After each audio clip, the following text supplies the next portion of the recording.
বলছে খুবই সহজ একটা ম্যাথ, এটা খুব কমন। হ্যাঁ, এটা দেখবা কোনো না কোনো পরীক্ষায় তোমার এমসিকিউতে চলে আসছে, রিটেন আসবে না, এমসিকিউতে আসবে আর কি। কোনো না কোনো পরীক্ষায় তুমি এটা এমসিকিউতে পেয়ে যাবা। ওকে, তোমার এই কলেজ জীবনে বা অ্যাডমিশন টেস্টে যেখানেই হোক। বলছে এ এবং বি এর মধ্যবর্তী কোণ কত হলে ভেক্টর দ্বয়ের যোগফলের মান এবং বিয়োগফলের মান সমান হবে। তার মানে আমাদের কাছে দুইটা ভেক্টর আছে, একটা হচ্ছে এ ভেক্টর ধরলাম, র্যান্ডমলি ধরলাম, আর একটা হচ্ছে বি ভেক্টর। ওকে, এটা হচ্ছে এ এবং এটা হচ্ছে বি, মধ্যবর্তী কোণ আলফা। বলছে আলফার মান কত হইলে দুইটা ভেক্টরের যোগফলের মান এবং বিয়োগফলের মান সমান হবে। আচ্ছা, যোগফল কি? যোগফল হচ্ছে এ প্লাস বি। বিয়োগফল কি? বিয়োগফল হচ্ছে এ মাইনাস বি। আমাকে প্রশ্ন করেছে আলফার মান কত হইলে এই এ প্লাস বি এর মান আর এ মাইনাস বি এর মান সমান হবে। তার মানে দুইটার মডিউলাস হবে সমান। ঠিক আছে, দুইটা ভেক্টরের মধ্যবর্তী কোণ যদি আলফা হয় তাহলে যোগফলের মান কত হবে? যোগফলের মান হবে root over A squared plus B squared plus 2ab cos আলফা। ওকে, বিয়োগফলের মান কত হবে? Root over A squared plus B squared minus 2ab cos আলফা। ওকে, দুই পাশে স্কোয়ার করে দাও, রুট চলে যাবে, তাহলে থাকবে হচ্ছে বাম পাশে A squared plus B squared plus 2ab cos আলফা। আহারে cos আলফা, ডান পাশে থাকবে A squared plus B squared minus 2ab cos আলফা। তাহলে দেখো কাটাকাটি যাচ্ছে কি, এই পাশ থেকে এ স্কোয়ার্ড বাদ বি স্কোয়ার্ড বাদ থাকবে কি?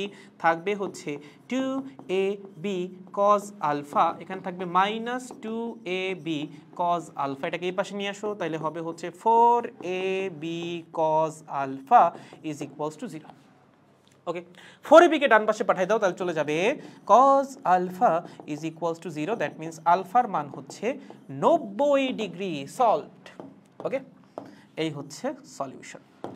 তার মানে দুইটা ভেক্টরের মধ্যবর্তী কোণ যদি 90 ডিগ্রি হয়, মানে হচ্ছে তারা যদি পরস্পর এভাবে কাজ করে, লেটস সাপোজ এই হচ্ছে, আরে এই হচ্ছে একটা ভেক্টর, ওকে, এই হচ্ছে আরেকটা ভেক্টর, ওকে, তাদের মধ্যবর্তী কোণ 90 ডিগ্রি, এটা হচ্ছে এ, এটা হচ্ছে বি, তাহলে তাদের যোগফলের মান যা হবে তাদের বিয়োগফলের মানও হবে তাই একদম হুবহু সেম হবে। ঠিক আছে, কারণ হচ্ছে আলফার মান 90 ডিগ্রি, সো এখানে cos 90 শূন্য হয়ে যাবে, এখানে cos 90 শূন্য হয়ে যাবে, এখানে থাকবে root over A squared plus B squared, এখানেও থাকবে root over A squared plus B squared. দুটো ভেক্টর যদি পরস্পর লম্ব হয়, তুমি দেখবা, ক্যালকুলেট করে দেখো এগুলো একটু, তাদের যোগফল যেটা সেটাও হবে root over A squared plus B squared, তাদের বিয়োগফল যেটা সেটাও হবে root over A squared plus B squared, কারণ আলফার মান তো 90, সো cos 90 এর মান 0, এই পার্টটাও 0, এই পার্টটাও 0, থাকবে root over A squared plus B squared. So তখন হচ্ছে যোগফলের মান আর বিয়োগফলের মান সমান হবে, এটা একমাত্র কন্ডিশন। দুইটা ভেক্টরের যোগফল আর বিয়োগফলের মান তখনই সমান হবে যখন তাদের মধ্যবর্তী কোণ হবে 90 ডিগ্রি, আদারওয়াইজ কখনোই না। বুঝতে পেরেছি? সহজ একদম। এইটা আসলে বাচ্চা পোলাপানের ম্যাথ, এগুলো হচ্ছে এমসিকিউতে আসে, আই গেস আসলে আপনারা অ্যান্সার করে আসতে পারবেন। একটু মনে রাখেন, হ্যাঁ, এটা একটু মনে রাখেন, এটা আপনার অনেক জায়গায় কাজে লাগবে, কারণ এটা এমসিকিউতে আসলে তখন আপনি এভাবে সলভ করতে গেলে সময় লাগবে। সো ইটস বেটার এগুলো মনে রাখার ট্রাই করবা। এখন যে একদম মুখস্থ করে ফেলা লাগবে এমন না, মানে ব্যাপারটা হচ্ছে নিজেকে ইউজ টু করাবা এগুলোর সাথে, তোমার মুখস্থ করা লাগবে না যে ভাই এটা আমি মুখস্থ করে রেখে দিই, না, অটোমেটিক তোমার মনে থাকবে যখন তুমি নিজেকে এগুলোর সাথে ইউজ টু করাবা। বারবার যখন এই প্রবলেমগুলো সলভ করতে যাবা তখন তুমি বা তোমার ব্রেন এটার সাথে ইউজ টু হয়ে যাবে, এই কোয়েশ্চেন দেখলেই তোমার মাথায় আসবে যে হ্যাঁ, এখানে দুইটা ভেক্টরের মধ্যবর্তী কোণ অবশ্যই 90 ডিগ্রি হবে। ঠিক আছে?